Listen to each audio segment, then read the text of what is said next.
Hi, please follow along as I read and make sure that you add notes and annotations as you go along. Make sure that you're looking for the claim and the evidence and really the most important points that the author is making. The impact of the educational system on imagination. This was revised and edited for classroom purposes. As a young child, I was very imaginative. As I started to attend school, my imagination seemed less relevant to teachers than certain things that they wanted me to learn, like the alphabet and math skills. This isn't to say that those things aren't important. I see knowledge and imagination as two separate types of thinking, which together measure intelligence. However, schools tend to test students solely on their ability to regurgitate or restate knowledge. This means students are not often challenged to develop their creativity or imagination. Children's minds differ from adults in terms of their ratio of knowledge to imagination, which could be a natural part of growing up, or this shift could be due to an awareness of values in our society. Pablo Picasso once said, "Every child is an artist. The problem is how to remain an artist once we grow up. Children tend to be very imaginative and creative, and as they grow up, they often abandon this side of themselves and become more practical. People are born imaginative, but without any knowledge, and through their life they gain knowledge, but often lose imagination. This does not mean knowledge and imagination are mutually exclusive or conflicting, but people have a tendency to lose independent thinking skills once they learn social, educational, and behavioral norms or expected actions. Schools, parents, and media and peers can all be factors that discourage imagination.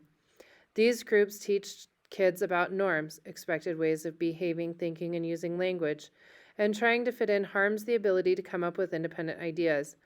Once a person has an established idea of how they are expected to think and act, they lose their sense of wonder.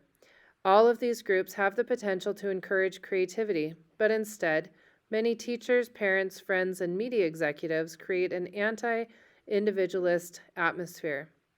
A graduate student from the University of Houston and poet named Hannah Gamble worked with fourth graders and eighth graders to help them with poetry. She noticed that the fourth graders were much better poets than eighth graders.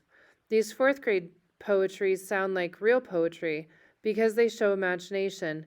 They are not packed with cliches, an idea or expression that has been used by many people, and they are not simply repackaged versions of other things they have read. On the other hand, the eighth graders that she worked with wrote poems that often played off cliche themes that were marketed at them. They mimicked the preteen novels and songs that are of interest to them. They are writing about what they think people want to hear with topics about love and heartache. Gamble wrote, "By middle school, high school, the average student has learned how normal people talk. The resulting language is underwhelming and predictable. The language is far safer. As people age, they learn a pattern, and it is hard to break it. Young children never learn how people do it, writing, using language, creating, etc., so they are better at being original. Children are born with a great deal of imagination. Marla Olmsted, a young artist from New York, proves this. She was selling her works for hundreds of thousands of dollars by age 5. She sparked an international controversy because many people believed a young child could not have created such good art. A documentary called My Kid Could Paint That was made about her.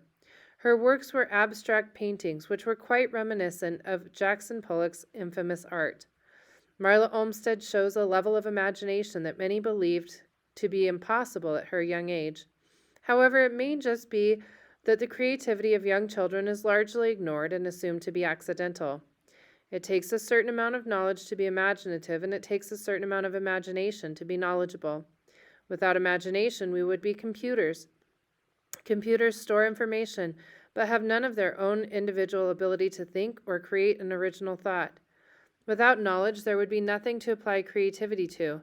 Imagination would be impossible without some background. Mainstream schools often kill creativity. Sir Ken Robinson, a British author and professor, explained how in his TED speech. Mistakes are stigmatized, they receive disapproval, in most schools, but mistakes are what lead to true creativity. While punishing mistakes may be useful in teaching children things that are already established, It will not help them come up with their own unique ideas. People grow from mistakes. When the ability to retain and regurgitate information is prioritized above all else, children that are better at coming up with their own ideas than restating other people's ideas are often mislabeled as unintelligent. This causes many of the most creative and successful people to drop out or to not do very well in school, including Albert Einstein, Steve Jobs, and Bill Gates. Robinson. The point of our public education system is to mold people into ideal workers who will create the most economic gain for the United States. It emerged right after the Industrial Revolution. Robinson. The way it is set up is almost like a factory. Children are taught things that help them get a career. Public education often goes towards safer careers. The very top positions require a level of imagination that schools don't promote. Though there is an underlying assumption in many schools that only knowledge and skills can be taught, it is possible to teach creativity and imagination. Though people are naturally born with some, it cannot be trained. According to Amy Tan, the author of The Joy Luck Club, it comes from fear and hardship. She said her creativity came from working through problems in her life. According to Janet Eckelman, an artist, it comes from challenging herself. Allowing children to get experience solving problems on their own would make them use their imaginations. Like any other skill, it takes practice to maintain a strong imagination. When the school system does help kids practice, their imagination will when the school system does not help kids practice, their imagination will usually grow weak. Imagination is often unlearned by teaching children linear thinking, while the true discoveries lie outside linear thought. Linear thinking is recognizing patterns and using inductive reasonings, specific to more general. It involves using schemas to generalize. It is helpful for quickly understanding the world. However, when it comes to thinking outside of the box, linear thinking is very limiting. Most of the world's great advances have been made by breaking outside of linear logic, Turek. This means taking an existing assumption and challenging it. For example, inventing the light bulb meant deviating from the existing ideas about how light should work. Instead of just improving on an existing design, Thomas Edison came up with an entirely new way. According to Psychology Today, creativity is a tool that children can learn and then apply to any area of life. Gray. For many adults, creativity is an unlearning, not a learning process. Turek. Learning how to be creative means unpacking assumptions about the way to do things. This enables people to solve problems or create in new and original ways. For kids, it comes naturally, but it is often lost by the time they get older. Studies have proven that knowledge and creativity are clearly not mutually exclusive.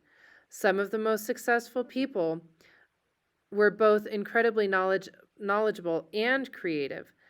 Creative people make the biggest advances for our society. They are the inventors, the artists, and the brilliant scientists. Society doesn't need more competent middle managers. It needs people with great imaginations. To educate a more imaginative population, schools need to start to actively helping kids practice their creativity. They must let kids make some mistakes without punishment. This is how they can grow and learn. Though it is important to do creative activities in school, they cannot be graded too harshly. This could damage children's love of imagination. In addition, creative efforts are often subjective.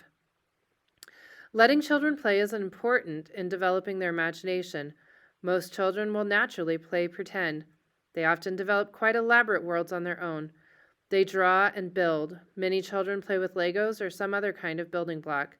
This helps children become more creative, especially if they depart from the instruction manual and build their own designs. Children of 7 or 8 can create designs with Legos that many adults would have a hard time replicating.